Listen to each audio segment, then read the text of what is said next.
ሰላም ሰላም የፊልም ወዳጆች፣ ዛሬ ይዤላችሁ የመጣሁት በአክሽን ፊልም አፍቃሪዎች ዘንድ ከፍተኛ መነጋገሪያ የሆነውና የነገሮች መበላሸት መጨረሻ ምን ያህል ደም አፋሳሽ እንደሚሆን የሚያሳየውን ሮድ ሃውስ የተሰኘውን አስገራሚ ፊልም ነው። ወደ ታሪኩ ከመግባታችን በፊት ግን ለእኔ ማበረታቻ እንዲሆነኝ ሳብስክራይብ እና ላይክ በማድረግ ለእኔ እንድታበረታቱኝ እየጠየቅኩ ወደ ፊልሙ እንገባለን። ታሪኩ የሚጀምረው በድብቅ የቡጢ መድረክ ላይ ነው። አንድ ግዙፍ ተፋላሚ ሌሎችን እየደበደበ ማን ነው እኔን የሚገጥመኝ ያለ ይፎክራል። በዚህ ጊዜ ዳልተን ኮፍያውን ደፍቶ ወደ መድረኩ ይገባል። ነገር ግን ያፎካሪ ሰው የዳልተንን ፊት ሲያይና ማንነቱን ሲያውቅ ፍርሃት ፊቱን ላይ ይነበባል። ከዚህ ጋር አልጋጠምም ብሎ ውድድሩን ጥሎ ይወጣል። ዳልተን አንድን ቡጢ ሳይዘነዘር በሰው ብቻ ያሸንፋል። ከውድድሩ በኋላ ፍራንኪ የተባለች ሴት ዳልተን ጋር ትመጣለች። ፍራንኪ በፍሎሪዳ ውስጥ ዘዳብል ጁስ የተባለ ትልቅና ታዋቂ ባህር ዳርቻ ባር አላት። ነገር ግን ጥሩ ባሩ በአካባቢ ባለጌዎች፣ ሰካራሞችና ረብሻ ፈጣሪዎች የወደመባት ነው። ፍራንኪ ለዳልተን ባሬን ሊያፈርሱት ነው፣ የሚያመጡትን ወሮበላዎች የሚያስቆሙልኝ ጠንካራ ጥበቃ ኃላፊ እፈልጋለሁ፣ አንተ ደግሞ የምፈልገው ሰው ነህ ትለዋለች። ዳልተን የመጀመሪያ ላይ ፈቃደኛ አይሆንም፣ ነገር ግን ህይወቱን ሰልችቶታል። የሚተኛበት ቦታ እንኳን የለውም። በመጨረሻም የቀረበለትን ጥሩ ክፍያ ተቀብሎ በባህሩ ወደ ፍሎሪዳ መጓዝ ይወስናል።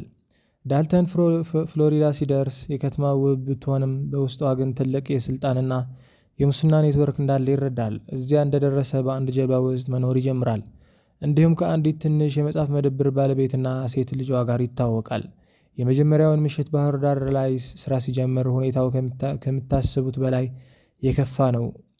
ሰዎች ዝም ብለው አይጠጡም፣ ቢላዋ ይማዘዛሉ፣ ጠርሙስ ይሰባብራሉ። በዚህ መሃል በአካባቢው ታዋቂ የሆነው የወሮበላ ዴል ከግብረ አበሮቹ ጋር መጥቶ ረብሻ ይጀምራል። የባህሩ ጥበቃዎች ሊያስቆሟቸው ሲሉ ይደበድባሉ። ዳልተን ግን በጣም በተረጋጋ ስሜት ይነሳል።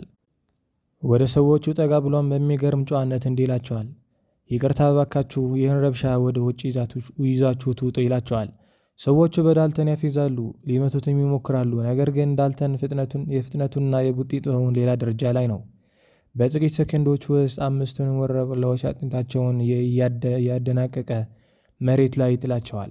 የሚገርመው ግን ከደበደባቸው በኋላ ራሱ መኪና ውስጥ ጭነው ወደ ሆስፒታል ይወስዳቸዋል። እዚህ ጋር ነው ዳልተን ለየት ያለ ባህሪ እንዳለው የምንረዳው። ሆስፒታሉ ውስጥ ዳልተን ውብና ጎበዝ ከሆነች ዶክተር ኤሊ ጋር ይታወቃል። ኤሊ ቁስለኞችን ልስታክም፣ ዳልተን ግን ይህን ሁሉ ጉዳት እንዳደረሰ ስታውቅ ትገረማለች። በተመሳሳይ ጊዜ ግን ትማረካለች። ዳልተን የደበደባቸው ወሮበላዎች ዝም ብለው የመጡ አይደሉም። የተላኩት ቤን ጀንኸርት ከተባለ ሀብታምና ጨካኝ ወጣት ማፊያ ነው። የጀኸርት አባት እስር ቤት ቢሆንም ልጁ ግን ከተማዋን ያሸብርላታል። ጀኸርት ያንን የፍራንኪን ባር ወስዶ እዚያ ላይ ትልቅ የቅንጦት ሪዞርት ለመገንባት ይፈልጋል። ፍራንኪ ደግሞ አትሸጥም ስላለች ሰዎችን እየላከ ባሩን ለመረበሽ ይሞክራል። ዳልተን የባሩን ጥበቃ ከሆነ ወዲህ ግን ጀኸርት እቅድ ሙሉ ለሙሉ ይከሽፋል። ዳልተን የባህሩን ሰራተኞች እንዴት መከላከልና መዋጋት እንዳለባቸው ያሰልጥናቸዋል። ባሩ ሰላማዊና በደንበኞች የተሞላ ይሆናል። ጀኸርት ይህንን ሲሰማ ይናደዳል። የአካባቢው ያሉት ሙሰኞች ፖሊሶች፣ የኤሊ አባት ጭምር ፖሊስ አዛዥ ነው፣ ተጠቅሞ ዳልተንን ማስፈራት ይሞክራል፣ ግን አይሳካለትም። ዳልተን በፍጹም አይፈራም። በመጨረሻም ጀኸርት ዳልተንን በቀላል ማሸነፍ እንደማይችል ሲረዳ እስር ቤቱ ካለው አባቱ ጋር ይደውላል። አባቱ አንድ እጅግ በጣም አደገኛ ያበደና ምንም ርህራሄ የሌለው ገዳይ ይልክለታል። እርሱም ኖክስ ይባላል። ኖክስ ወደ ከተማ የሚገባው አንድ እብድ አውሎ ነፋስ ነው። የትም ቦታ ረብሻ መፍጠር ይወዳል። ጀኸርት ኖክስን ወደ ባሩ ይልከዋል። ኖክስ ባሩ ውስጥ ገብቶ እቃዎችን መስበር ሲጀምር ዳልተን ሊያስቆሙ ይመጣል። እዚህ ጋር በፊልሙ ውስጥ ትልቁና አስገራሚ የቡጢ ፊልማውን ያደርጋል። ኖክስ እንደ ሌሎቹ አይደለም፣ በጣም ጠንካራና ፈጣን ነው። ሁለቱ እርስ በርስ በክፉኛ ይደባደባሉ።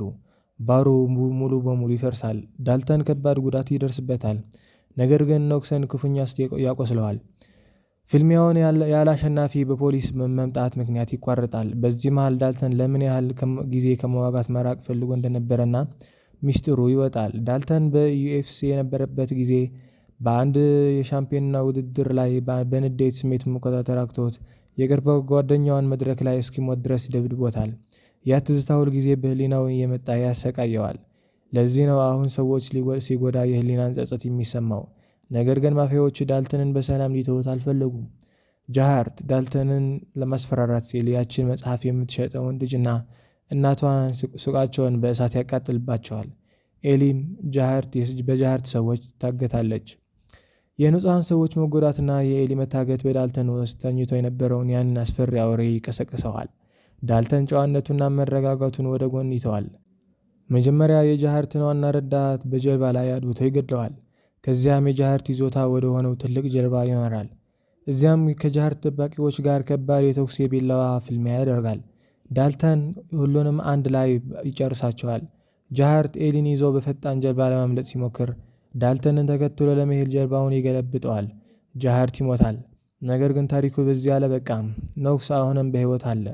ኖክስ መኪና የነዳ በቀጥታ ወደ ዳብል ዳንስ ጂውስ ባር ውስጥ ጥሶ ይገባል። ባሩ ውስጥ ዳልተንና ኖክስ ለመጨረሻ ጊዜ ፊት ለፊት ይገናኛሉ። ይህ ፊልሚያ ፍጹም ደም አፋሳሽ ነው። ሁለቱም ቢላዋና የሰበሩትን እንጨት ተጠቅመው ይዋጋሉ። ኖክስ ዳልተንን ሊገድለው ጥቂት ሲቀረው ዳልተን በቁጣ ያንን የድሮ የዩኤፍሲ ጭካኔውን አውጥቶ ኖክስን መሬት ላይ ጥሎ በተደጋጋሚ መውጋት ሕይወቱን ያጠፈዋል።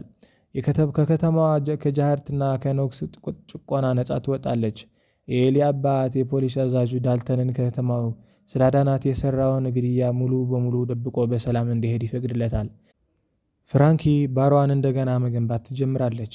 ፊልም የሚጠናቀቀው ዳልተን ልክ እንደመጣበት ቀን ሁሉ ቦርሳውን አንግቦ ምንም እንዳልተፈጠረ ሁሉ በዝምታ ባቡር ውስጥ ገብቶ ወደ ሌላ ከተማ ሲጓዝ በማሳየት ነው። ፊልሙን ከተመቻችሁ ሳብስክራይብ ማድረግ እንዳይረሳ። በሌላ ቀን እስከምንገናኝ ሰላም።